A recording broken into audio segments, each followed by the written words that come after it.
कबीरदास ने बोला है, कबीरा तेरी कोठरी गल कटियन के पास, जो करेंगे सो भरेंगे, तू क्यों भयो उदास। हर कोई आजकल के ज़माने में एक दूसरे का नुकसान करने के लिए है, किसी भी प्रकार का नुकसान करना चाहता है जिसमें उसका अपना फ़ायदा हो। सगे में सगे रिश्तेदार, घर वाले, पड़ोसी अपने छोटे छोटे फ़ायदे के लिए दूसरे का बड़े से बड़ा नुकसान करने में हिचकते नहीं हैं। सब आप लोग देख रहे हो, किसी भी विवाद में, छोटी छोटी बातों में, लड़ाई झगड़े में हत्याएं तक हो जाती हैं। नुकसान कितना बड़ा कर देते हैं, सहन शक्ति नहीं है। फिर कभी जो सच्चे और सात्विक लोग होते हैं उनका दिल घबराता है कि भगवान कहाँ मुझे रख दिया, कहाँ फंसा दिया, कैसे लोगों के बीच में मुझे रख दिया। ये घर वाले कैसे हैं, ये रिश्तेदार कैसे हैं, ये पड़ोसी कैसे हैं, ये समाज वाले कैसे हैं, ये नौकर चाकर कैसे हैं। सब हमको परेशान करने में, ठगने में, नुकसान उठाने में, देने में लगे हुए हैं। तो उसे मन घबराता है कि कहाँ जाएं। तो उसमें तसल्ली अपने को ही देनी पड़ती है। तो कबीर ने भी ये बात बोली कि कबीर अपने लिए ही बोल रहा है कि कबीरा तेरी कोठरी गल कटियन के पास, मतलब जो तुम्हारी कोठरी है जहाँ तुम रहते हो वो चारों तरफ से गला काटने वाले लोगों के बीच में है। उसमें क्यों परेशान होते हो? तो क्या कि फिर तू क्यों भयो उदास, तुम क्यों उदास होते हो? जो करेंगे सो भरेंगे, भाई तुम क्यों उदास होते हो? जो जैसा करेगा वो वैसा भरेगा। हम सोचते हैं ये लोग ऐसे क्यों हैं, इन लोग के अंदर स्वार्थ क्यों है, लोभ लालच क्यों है, इनके अंदर में अज्ञान क्यों है, तो ये क्यों नहीं सुधरते, ये क्यों नहीं अच्छे बन जाते, क्यों इतने कठोर हैं, क्यों इतने निर्दयी हैं। लेकिन जैसे हैं वो, उनको देखने वाला भगवान है। हमें अपने मन को शांत रखना। मन की हलचल परेशान करती है, मन की हलचल से छुटकारा पाओ और बाकी जहाँ बैठे हो वहाँ पे ज्ञान के अनुसार बुद्धिमानी से आप जवाब दे के सबको, और अपना नुकसान ना हो इस बात को ध्यान में रखते हुए आप अपनी भक्ति में लगे रहो। भगवान का भक्त अपना नुकसान भी नहीं करता, दूसरे का भी नुकसान नहीं करता है, और वो इतना समझदार होता है कि उसका नुकसान भी कोई कर नहीं सकता। तभी कहा कि कबीरा तेरी कोठरी गल कटियन के पास, तुम्हारी कोठरी गला काटने वाले लोगों के बीच में है। तो जो करेंगे सो भरेंगे, तू क्यों भयो उदास, तुम क्यों उदास होते हो? तुम भगवान की भक्ति में मस्त रहो। भगवान भले तुम्हें माफ़ कर दे, लेकिन तुम्हारा अंतःकरण तुमको माफ़ नहीं करेगा। जो भी किसी को सताता है, शायद भगवान से वो माफ़ी मांगे और भगवान उसे माफ़ कर भी दें, लेकिन जो उसका अपना मन है वो माफ़ नहीं करेगा कभी भी उसको, क्योंकि वो पहले तो सताता है, दूसरे को परेशान करता है। लेकिन जब थोड़ा सा विवेक खुलता है, किसी भी वजह से समझ आती है, तो पछतावा होता है, और पछतावे में भगवान से माफ़ी मांगते हैं। तो कहा कि भगवान शायद उस समय तुम्हारे पश्चाताप को देखते हुए तुम्हें माफ़ कर भी दे, लेकिन तेरा मन तुझे कहाँ माफ़ करेगा। तुम्हारा मन तो हमेशा तुमको सताएगा, ये तुमने ना तब अच्छा नहीं किया, ये तुमने बड़ा बुरा किया, ये तुमने उसका नुकसान किया। जिनका विवेक खुलेगा वो कितना भी कुछ और उपाय करें तो उनको अपने बुरे कर्मों को याद करके पश्चाताप होगा। गलत काम ना करने का संकल्प लेना चाहिए। जो हो गया उसके लिए भगवान से भी माफ़ी मांगो, जिसके प्रति दुर्व्यवहार हुआ उससे भी माफ़ी मांग लो, और गलत व्यवहार दोबारा ना करने का दृढ़ संकल्प करो। तभी आपके मन को शांति मिल सकती है, वरना गलतियाँ होती रहती हैं, आपका मन अशांत का शांत बना ही रहता है।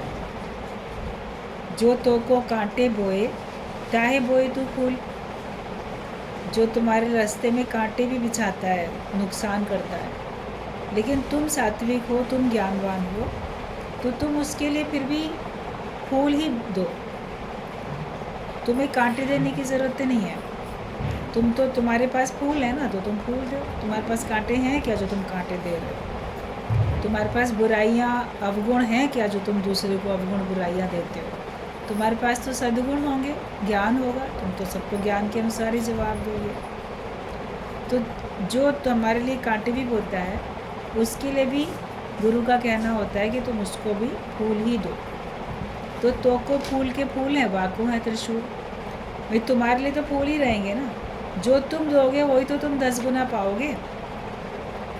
आपने किसी को सुख दिया, किसी को आपने फूल दिए, तो भगवान 10 गुना सुख 10 गुना फूल आपको देगा। लेकिन आपने किसी को कांटे, किसी को दुख दिए, तो आप ही को 10 गुना कांटे 10 गुना दुख मिलने वाला है। तो जो जैसा करता है, जैसा देता है, वैसे ही पाता है। कहते जग कर्मों की खेती है, जो बीजोगे सो पाओगे। जैसे कर्म करोगे वैसा फल मिलेगा। कर्म करने में तुम बिल्कुल स्वतंत्र हो, कुछ भी कर सकते हो। मनुष्य को भगवान ने अधिकार दिया कि वो कुछ भी कर सकता है, लेकिन उसका फल भोगने में वो बिल्कुल बंधा हुआ है, परतंत्र है, उससे छुटकारा नहीं पा सकता। जो जैसा करेगा उसको वैसा मिलेगा ही मिलेगा, अवश्य मिलेगा। भोगे बिन छूटे नहीं, कर्म गति बलवान। ये अलग बात है कि हमारी आँख के सामने उसको दंड नहीं मिलेगा तो हम नहीं जान पाएंगे कि इसने इतना बुरा किया, लेकिन इसको दंड मिलता हुआ दिखा नहीं। ये तो दुनिया से ऐसे ही चला गया बिना दंड भोगे। तो हमारी नज़र में है कि बिना दंड भोगे चला गया, लेकिन कर्म का फल तो जहाँ चला गया वहाँ उसके पीछे पीछे गया। फल तो उसको मिलेगा ही मिलेगा। इस जन्म में नहीं मिला, किसी और जन्म में मिलेगा। या आप ही दुनिया से चले जाओगे, आप नहीं देख पाओगे कि उसको क्या फल मिला। हो सकता है इसी जन्म में अंत में उसको फल मिल जाए, लेकिन तुम्हारे सामने नहीं मिलना होगा, तुमको नहीं देखा तुमने, तुम्हें नहीं पता। मगर ये निश्चित बात है कि कर्म की गति ऐसी है कि वो टाल ही नहीं जा सकते। उसके फल को आप मिटा नहीं सकते, उसके फल को आप भोगने से छुटकारा नहीं पा सकते हो। जैसा करोगे वैसा आपको भोगना ही पड़ेगा। तो ज्ञानी जो है वो गलत काम करने से बचता है, इसीलिए उसका मन शांत रहता है, उसके मन में हलचल नहीं होती। जो व्यक्ति जितने पाप करेगा, जितने गलत काम करेगा, उतने ही उसके मन में अंदर अंदर भय, अशांति, किसी न किसी प्रकार का कष्ट बना ही रहेगा।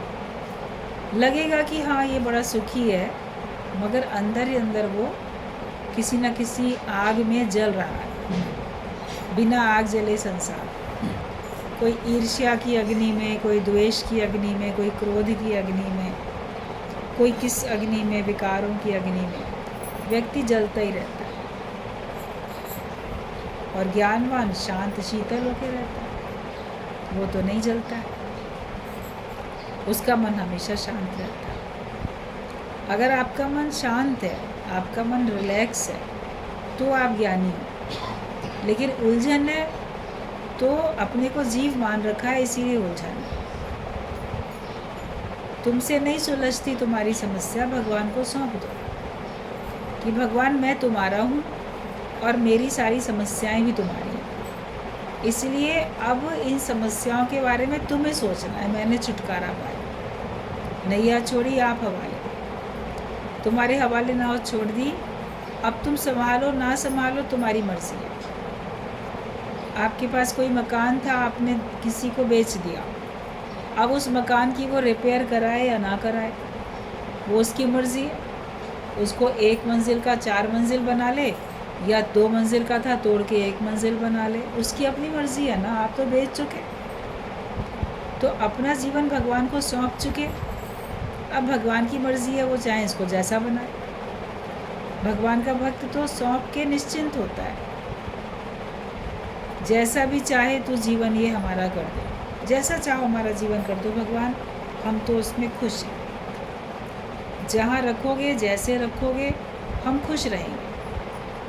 प्रसन्न रहना तुम्हारा जन्म सिद्ध अधिकार है। जैसे स्वतंत्रता तुम्हारा जन्म सिद्ध अधिकार है, मुक्त होना तुम्हारा जन्म सिद्ध अधिकार है, तो अशोक रहना, प्रसन्न रहना भी तुम्हारा जन्म सिद्ध अधिकार है।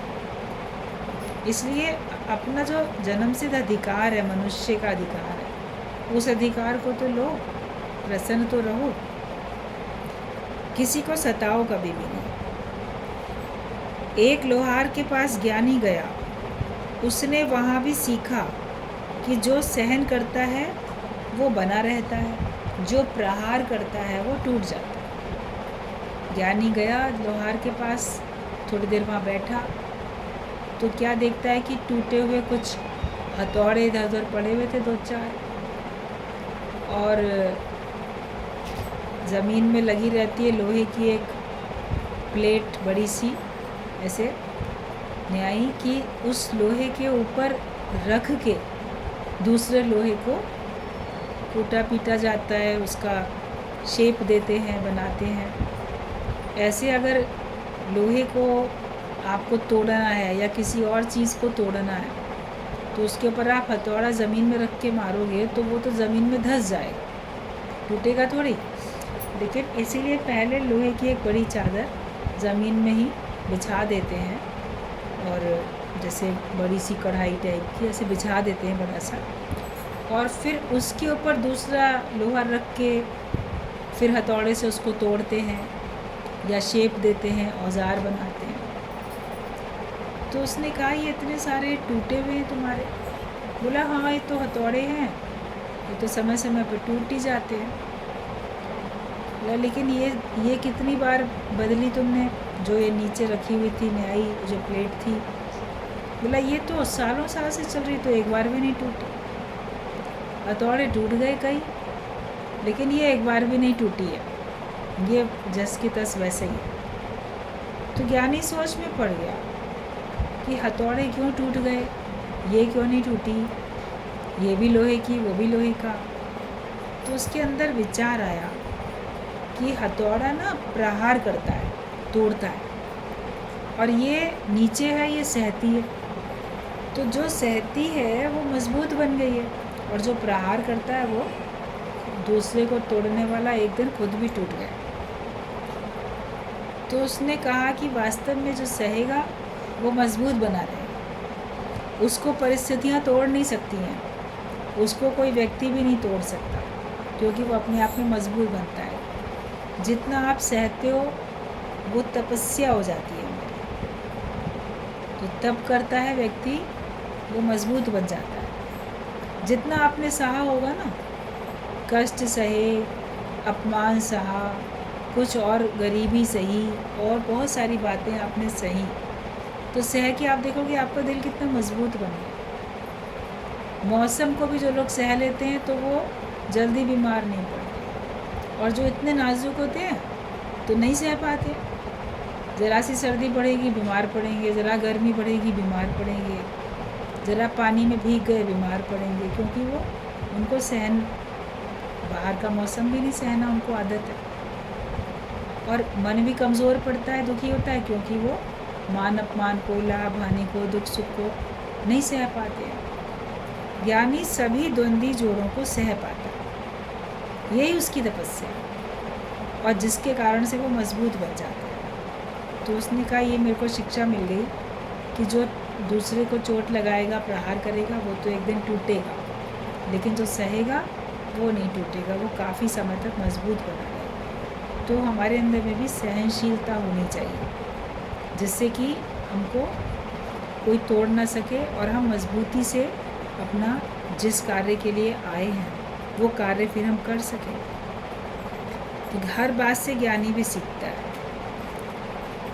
हमें भी एक एक पॉइंट, दूसरा कोई सुना, दृष्टांत सुना, उससे मन खुश हुआ, लेकिन जो तुम्हारे सामने घटनाएं घटती हैं, जो दृश्य तुम देखते हो, उसमें से भी कुछ ज्ञान का अर्थ निकालने की एक आदत बना लो। अभ्यास होना चाहिए कि इसको देखकर भी मैं कौन सा ज्ञान लगा सकता हूँ, कौन सा ज्ञान मैं सीख सकता हूँ। तो फिर आप देखोगे आपका हर समय ज्ञान का मनन ही चलता रहेगा। कभी ना सोच सकेगा तू सता के किसी को। अगर आप किसी को सताते हो तो तुम्हारी भी नींद हराम होएगी, तुम भी चैन से नहीं सो सकोगे। जिस व्यक्ति को कोई सताता है ना, वो सोचता है ये कितना है, मुझे परेशान करता है, खुद बड़ी मौज में रह रहा है। लेकिन आप नहीं जानोगे उसको भी अंदर अंदर कोई ना कोई परेशानी और कई गुना ज़्यादा होती है। तो कोई किसी को सताएगा तो खुद भी चैन से नहीं रह सकेगा। किसी का भी दिल दुखाना, सताना, ये एक बहुत गलत बात है। इस गलत बात से अपने को हमेशा बचा के रखो। तुम अगर माफ़ी दोगे तो माफ़ कर दिए जाओगे। तुम अगर माफ़ी दो तो तुम भी माफ़ कर दिए जाओ। आप जगत वालों को सबको माफ़ करते चलो तो भगवान भी तुमको माफ़ करेगा तुम्हारी गलतियों को। लेकिन तुम नहीं माफ़ कर सकते किसी को। कई लोग कहते हम तो इसको मरते दम तक माफ़ नहीं कर सकते, इसने इतना सताया हम तो इसको 7 जन्म तक माफ़ नहीं कर सकते, इतना इसने सताया। ऐसे लोग बोलते हैं। तो आप नहीं किसी को माफ़ कर पा रहे हो तो भगवान तुम्हारे कर्मों के लिए कैसे तुमको माफ़ करेगा? भगवान से क्यों माफ़ी मांगते हो फिर? तुम माफ़ करना सीखो तो तुम्हारी भी गलतियों को दूसरे मनुष्य भी माफ़ करेंगे। प्रकृति में भी इंसाफ है, भगवान भी तुमको माफ़ करेंगे। तो हमको पहले माफ़ी देनी आनी चाहिए, तो हमारे भी कर्म माफ़ किए जा सकते हैं। क्राइस्ट ने कहा फॉरगिव देम ओ लॉर्ड फॉरगिव देम, कि माफ़ कर दो। भगवान से भी उसने दूसरों के लिए माफ़ी मांगी। प्रकृति सदैव इंसाफ करती है। जो सताता है किसी को तो प्रकृति इंसाफ करती है और फिर उनको भी कहीं स्थान नहीं मिलता है। जैसे बेचैन होकर वो चारों तरफ घूमते रहते हैं। ज्ञानी अपनी आत्मा में स्थिर रहता है, वो कोई बेचैनी से नहीं घूमता चारों तरफ। और अज्ञानी व्यक्ति देखो, सब कुछ होते हुए भी वो कितने परेशान रहते हैं। मिल भी जाए, ये मिल जाए, वो मिल जाए, बहुत कुछ मिल जाए, सब कुछ मिलने के बाद भी वो लोग खुश नज़र नहीं आएंगे। और ज्ञानी तो ज्ञान के कारण से हमेशा ही खुश रहेगा। संसार में राजा भी दुखिया, प्रजा भी दुखिया, दुखिया सब संसार, सो सुखिया जिस नाम आधार। जिसको भगवान के नाम का आधार है केवल वही सुखी है। अगर आप संसार का कोई ऐसे देखते हो आधार लेके कि मैं सुखी हो जाऊं, तो ये तुम्हारी भूल है। वो आधार आज है, वो आधार कल नहीं। कोई बोलेगा मैं बैठा हूँ ना तुम्हारे लिए, मैं सब करूँगा, तो किस बात का आधार दे रहा है? कल को वो खुद ही नहीं रहेगा, प्राण चले जाएंगे तो कैसे आधार दे, कैसे काम करेगा? आयु का तो किसी का भी भरोसा नहीं है, शरीर का तो किसी का भी भरोसा नहीं है। तो हम किसको आधार दें और कब तक दे सकते हैं? जब भगवान का हुक्म होगा तभी तक तुम किसी को आधार दे भी सकते हो। तो सबको भगवान का ही आधार दिलाओ, भगवान तो हमेशा ही रहेंगे। तुम रहो या ना रहो, तुम बोलो कि मैं बैठा हूँ ना तुम्हारे लिए, तो तुम कब तक बैठे हो? तुम भी तो जा सकते हो। तो इसके लिए सबको भगवान का आधार दिलाओ। किसी से ये नहीं बोलो कि हम करेंगे तुम्हारे लिए। ये जहाँ हमने अपना अहंकार किया, मैं सब करूँगा, तो ये अज्ञानता की निशानी है। ज्ञानी नहीं बोलेगा मैं करूँगा, भले उसके द्वारा कार्य होता हुआ दिखेगा, मगर ज्ञानी बोलेगा सब भगवान करेंगे। कोई उससे कहेगा भी देखो तुम करोगे ना ये सब, तो वो बोलेगा हाँ सब भगवान करेंगे, हमारे द्वारा भी भगवान ही करेंगे। हमारे द्वारा भगवान कराना चाहेंगे तो ज़रूर करेंगे, हम तो चाहते ही करना, बाकी भगवान कराना चाहेंगे तो करेंगे। ज्ञानी सबको भगवान का आधार दिलाता है, खुद भी भगवान के आधार पर रहता है। जिसने ज्ञान के नाम का सहारा ले लिया, भगवान के नाम का सहारा ले लिया, वही सुखी हो जाता है। बाकी संसार में कोई सुखी नहीं है। कि सो सुखिया जिस नाम आधार, और जिसका साथी है भगवान, उसको क्या करेगा आंधी और तूफान। आप साथी भगवान को बनाओ तो कोई आपका कुछ नहीं बिगाड़ सकता है। शिकायत न कर तू पुकार, सदा ही शुक्र कर, शुक्र में गुजार। कभी भी भगवान से किसी बात की शिकायत नहीं करो। भगवान तुमने ये नहीं दिया, वो नहीं दिया, या कम दिया, इतना देते तो अच्छा होता। हमेशा शुक्र में रहो। शुक्र है इतना भी तो दिया, इतना भी नहीं देता तो क्या कर लेते। माया तुमको मिली, जड़ माया या चेतन माया, जितने दिन के लिए मिली, जड़ माया या चेतन प्राणी, बोलो उतने दिन के लिए भी शुक्र तो है ना। शुक्र है उतने दिन के लिए मिला तो सही, उतना भी नहीं मिलता तो हम क्या कर लेते। तो सदा ही शुक्र कर, हमेशा हर बात में शुक्र मनाओ। जो हमारे पास है उसका भगवान से रोज़ शुक्राना करो कि तेरी कृपा है जो तूने इतना भी दे रखा है, वरना इतना भी नहीं होता तो हम कहाँ जाते। तो शिकायतें ख़त्म कर दो। ज्ञान में आने का मतलब ये है कि हमारे जीवन में से शिकवे शिकायत ख़त्म हो जाए। हमेशा भगवान की मेहरबानी, उसकी कृपा, उसकी दया सब याद रखो। गुरु की कृपा, उसने हमें इतना ब्रह्म ज्ञान दे दिया, इस बात के हमेशा शुक्राने गाते चलो। हर दिन अपना शुक्रगुजारी में ही बिताओ। एक चोर भी अगर 29 दिन चोरी करता है तो एक दिन पकड़ा भी जाता है। कोई चोर जो है रोज़ चोरी करता है, नहीं पकड़ा जाता, लेकिन कभी तो पकड़ा जाता है। इतने साल से कोई चोरी कर रहा था, नहीं पकड़ा गया, लेकिन कभी तो पकड़ा जाता है। अभी देखो कितना कितना नेता लोगों के ऊपर इतना सब छापे पड़ते हैं, रेड होती है, उनके ऊपर कार्रवाई की जाती है। तो वो तो सोचते थे हमको तो कभी कोई पकड़ ही नहीं पाएगा, हम तो कितना भी घोटाला कर लें, कितना भी गबन कर लें, कितना भी कर लें, चाहे नेता हो चाहे साधारण जनता के लोग। कई बार इसमें देखते हैं न्यूज़ में, किसी ऑफिस का कोई क्लर्क है, उसके पास से करोड़ों करोड़ों रुपए बरामद होते हैं ब्लैक मनी के। अब वो तो कोई नेता भी नहीं, क्लर्क है, साधारण है, लेकिन तो भी उसने ब्लैक मनी इतनी इकट्ठी कर ली है रिश्वत लेके। किसी चपरासी के पास भी बहुत हो जाता है, किसी के पास सही तरीके से, किसी के पास गलत तरीके से। जो ईमानदारी से सही तरीके से अगर आपने धन कमाया तो चाहे आपके पास अरबों खरबों रुपए हैं, आप खुश हो, या आपने ईमानदारी से मेहनत से कमाए, किसी चोरी ठगी बेईमानी नहीं की। जितना आपकी अर्निंग है उतना आप शो करते हो, उतना इनकम टैक्स देते हो, तो आप शान से जीते हो। उस पैसे का आराम से सदुपयोग कर सकते हो, ओपनली खर्च कर सकते हो। और जो गलत तरीके से कमाते हैं तो उनको तो उसको छुपा छुपा के ही रखना पड़ता है, लेकिन कभी तो पकड़े जाते हैं ना वो भी।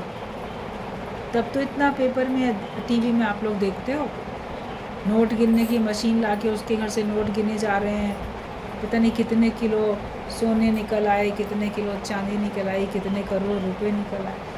तो एक दिन में थोड़ी ना इकट्ठा हुआ था वो, पता नहीं कितने समय में इकट्ठा किया था, लेकिन कभी तो फिर पकड़े गए। तो ये नहीं समझना है कि आप कोई भी गलत काम करोगे तो छुपा लो। जब भगवान चाहेंगे तब वो प्रकट हो जाएगा जगत में, और भगवान के सामने तो पहले ही दिन से प्रकट। तेरी कर्म कहानी तेरी आत्मा ही जाने, परमात्मा ही जाने। भगवान तो जानते ही है, उसका तो फल वो देगा ही देगा, लेकिन जब भगवान चाहेंगे तो सारा संसार भी जानेगा। तो ये नहीं समझना कि आप कुछ गलत काम करके उसको छुपा लोगे। तो कोई चोर भी अगर 29 दिन चोरी करेगा तो एक दिन पकड़ा भी जाएगा। तुम बाहर से ज्ञान ध्यान स्नान करके अंदर लोभ नहीं रखना। मतलब बाहर से भक्ति करो, दिखाओ कि हम बड़े भक्त हैं, कहते बाहर ज्ञान ध्यान स्नान, अंतर व्यापे लोभ स्वान। लोभ को कुत्ते की संज्ञा दी गई है। कोई तुमको ऐसे कहे, ऐसे तो सड़क के कुत्ते से आप बचोगे कि वो बड़ा गंदा है, लेकिन तुमने अपने मन में ही लोभ का कुत्ता बांध के रखा हो, तो फिर कैसे आप बोल सकते। अब बाहर से हम बहुत अच्छा दिखाते हैं, बड़ी भक्ति करते हैं, बड़ा सत्संग में जाते हैं, बड़ी अच्छी भक्ति करते हैं, तो बाहर से ज्ञान भी सुनाते देखेंगे। बाहर ज्ञान ध्यान स्नान, ज्ञान भी बाहर से बहुत बोलते सुनते दिखाई देंगे। अभी अपने देश में पता नहीं कितने पंथ हैं, कितना सत्संग सुनाने वाले हैं, और उनके पास हज़ारों हज़ारों लोग सुनने जाते भी हैं। वो लोग सुना भी रहे हैं सत्संग, लोग सुन भी रहे हैं, उसके बावजूद भी संसार से या अपने देश से बुराई तो ख़त्म नहीं हो रही। जो सुना रहे हैं उनके अंदर पता नहीं कितनी अच्छाई या कितनी बुराई है, तेरी कर्म कहानी तेरी आत्मा ही जाने, परमात्मा जाने। जो सुन रहे हैं उनके अंदर भी अभी कितनी अच्छाई कितनी बुराई है वो भी वही जान सकते हैं। हर एक अपने कर्मों को स्वयं जान सकता है या भगवान जान सकते हैं। तो भगवान से तो कोई बात कभी छिपी नहीं रहती है। तो बाहर से आप ज्ञान में रहो या ध्यान लगाओ, बड़े ध्यान समाधि लगाते हुए लोग दिखते हैं, मेडिटेशन करते हुए दिखते हैं, या किसी भी पर्व के ऊपर पवित्र नदियों में स्नान करते हुए दिखते हैं, गंगा स्नान कर रहे हैं। एक एक पूरा महीना लोग जाके टेंट लगा के रहते हैं गंगा स्नान करने के लिए, जो पवित्र महीने माने जाते हैं। अभी कार्तिक का महीना आएगा, ये कार्तिक का पूरा महीना बड़ा पवित्र माना जाता है गंगा स्नान करने के लिए। फिर उधर माघ का महीना आता है, वो बड़ा पवित्र माना जाता है। वैसे तो सारे ही दिन पवित्र हैं, मगर कुछ कुछ महीने विशेष होते हैं जिसमें गंगा स्नान करने के लिए बहुत भीड़ जाती है, बहुत लोग जाते हैं। तो स्नान करते हुए भी दिखते हैं। तो तन को तो बड़ा स्नान कराया, मन को नहीं कराया ज्ञान की गंगा में स्नान। अगर ज्ञान की गंगा में स्नान नहीं हुआ तो फिर वो तो स्नान तो घर में भी रोज़ करते ही। गुरुजी बोलते थे शुद्ध न होवे काची भित्त, मतलब कि कच्ची दीवार, कच्ची मिट्टी वाली दीवार, जैसे मिट्टी के घर होते हैं तो उनमें दीवारें भी मिट्टी से ही बनी होती हैं, लीप के बना देते हैं, फर्श भी दीवार भी सब। तो वो पानी डाल के धोगे तो वो कभी साफ़ होएगी? तो शरीर भी ऐसे ही है, कच्ची मिट्टी की दीवार की तरीके से। इसको आप स्नान करके कितना भी साफ़ करो। अभी कल सबने नहाया था, 24 घंटे भी नहीं बीते तो आपको नहाना पड़ेगा ना। दिन सोने के बाद उठे हो तो आपको नहाना पड़ेगा। फिर तो आप ये थोड़ी बोलेंगे कल तो नहा लिया था ना, तो आज तो नहीं नहाया, आज नहाना पड़ेगा। फिर कोई काम बहुत करते हो, माया का काम, घर का काम, साफ़ सफाई का काम, तो आपने चाहे सवेरे नहा लिया था तो भी आपको दोबारा नहाना पड़ता है। गर्मी का मौसम होता है, आपको वैसे भी लगता है कि नहीं अब फिर स्नान करके कपड़े बदल लेने चाहिए, इतनी गर्मी है, इतना पसीना है, अपने कोई उलझन होने लगती है। जितना ज़्यादा आप शारीरिक श्रम करते हो उतना आपके शरीर से पसीना भी निकलता है, तो उतना आपको फिर से स्नान करने की ज़रूरत भी पड़ती है। तो बार बार करना पड़ता है ना। वो स्नान करने, एक ही बार स्नान करने से शुद्ध थोड़ी हो जाता है।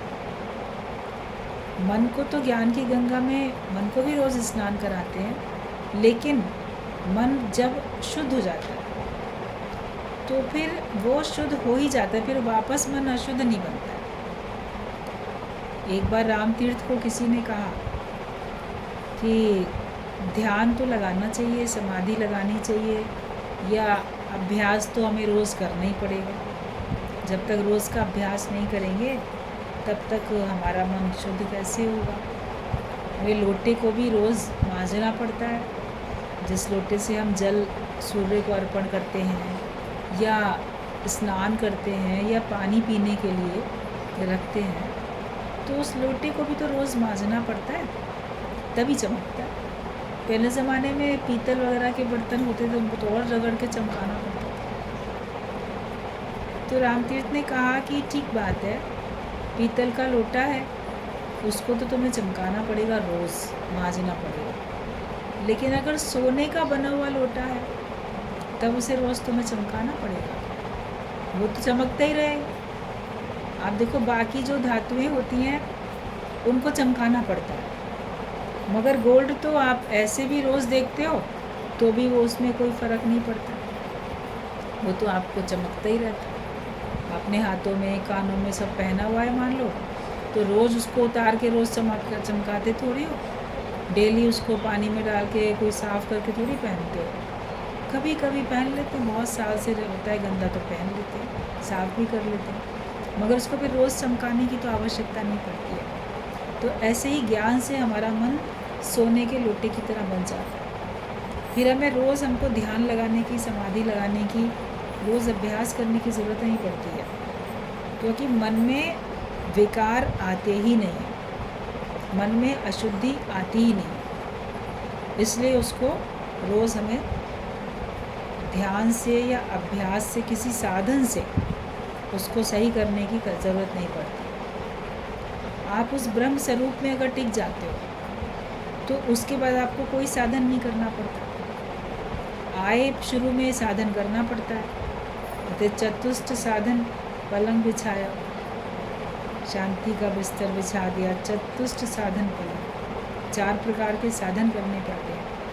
और उसमें भी फिर अनेक उसके अंदर के भेद होते हैं, बहुत सारे विभाग होते हैं, वो हमें साधन करना पड़ता है। लेकिन उसके बाद जब हम उस स्थिति में पहुंच जाते हैं, फिर हमें कोई साधन करने की फिर ज़रूरत थोड़ी पड़ती है। साधन रहित है ब्रह्म, साधन रहित ही पाए। आप ब्रह्माकार वृत्ति में आने के लिए आपको शुरू में सत्संग आना जाना, मन को रोकना, अभ्यास करने की आवश्यकता पड़ी। लेकिन जिस क्षण आपको ये एनलाइटमेंट हुआ, अंदर से आपको ये एक साक्षात्कार ब्रह्म का हो गया, निश्चय हो गया, फिर आप देखोगे अब कोई साधन करने की ज़रूरत नहीं है। अब तो आप जागृत अवस्था में आ चुके हो, अब तो आप वैसे ही जी रहे हो। किसी प्रकार के जब तक साधन करते रहते हैं तब तक आप वास्तविकता में ब्रह्म को नहीं जान सकते। इसीलिए ये श्लोक बोला गया कि साधन करे है जब तलक, नहीं ब्रह्म जाना जाए है। साधन रहित है ब्रह्म, साधन रहित ही पाए। जब तक साधन करते रहोगे तो आप ज्यों का त्यों ब्रह्म को नहीं जान सकते। उसके इर्द गिर्द घूम रहे हो, नज़दीक पहुंच रहे हो, लेकिन उसको जानने के लिए जब आप सब कुछ छोड़ दोगे, सब छूट जाए, कुछ बन के ही तो कर्म करते हो। मैं हूँ और मैं साधन कर रहा हूँ, लेकिन जब मैं ही नहीं हूँ तो मैं साधन ही नहीं करूँगा, तो फिर वो तो आप ब्रह्म स्वरूप हो ही गए। इसलिए तब फिर कोई साधन की हमें ज़रूरत ही नहीं पड़ती है। आत्मा का ना जन्म है, ना आदि है, ना अंत, और ना उसमें कोई कर्म। इसीलिए कृष्ण भगवान ने भी कहा कि मेरा जन्म दिव्य और मेरा कर्म दिव्य। आत्मा का ना जन्म हुआ ना मरण हो। शरीर का जन्म है, शरीर का मरण, और शरीर ने ही कर्म किए, शरीर का ही भाग्य है। आत्मा ने ना कर्म किए, ना आत्मा का कोई भाग्य है। आप बोलते मेरा भाग्य बड़ा अच्छा या मेरा भाग्य बड़ा खराब, तो मैं देह मान रहा हूँ तब तो मेरा भाग्य अच्छा है खराब है, तो वो तो देह का होता है भाग्य। और कर्म भी अच्छे किया बुरे किया आपने, आत्मा से थोड़ी हुए हो, तो शरीर के द्वारा हुए, मन से हुए, वाणी से हुए, शरीर से हुए। लेकिन आत्मा तो कोई कर्म नहीं करती है, ना उसका कोई भाग्य होता है। उस स्थिति में आओ तो ना तुम्हारा कर्म, ना उसका फल, ना कोई भाग्य। तो आत्मा का ना जन्म है, ना मरण है, ना उसमें कर्म है। इसीलिए भगवान ने कहा है कि मेरा जन्म दिव्य और मेरा कर्म दिव्य। भगवान कृष्ण तो ये बात बोल सके, लेकिन उस कृष्ण कॉन्शियसनेस में हम आ जाएं, भगवान पने में आ जाएं, उस भगवत भाव में आ जाएं कि हम भी कह सकें कि हमारा भी जन्म दिव्य है और हमारे भी कर्म दिव्य है।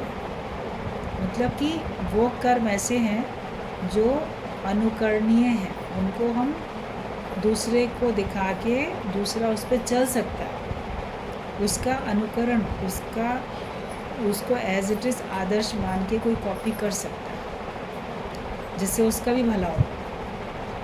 तो वो दिव्य कर्म है, और वो कर्म बंधन में नहीं लाते हैं। जगत वालों के कर्म उनको जन्म मरण के चक्कर में लाते हैं, ज्ञानी के कर्म जन्म मरण के चक्कर में नहीं लाते, बंधन में नहीं लाते।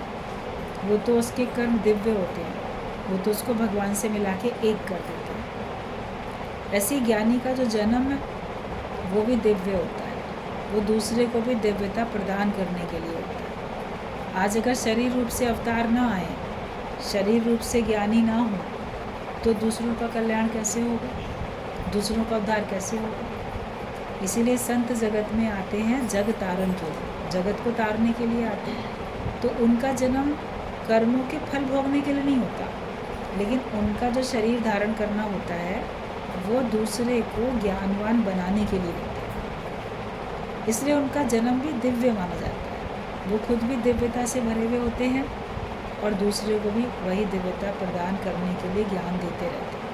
अब कोई बोलेगा तब तो आप सुनोगे, तो शरीर का बीच में तो माध्यम होना बड़ा ज़रूरी है ना, तो इसलिए उनका जन्म भी दिव्य बोला गया है।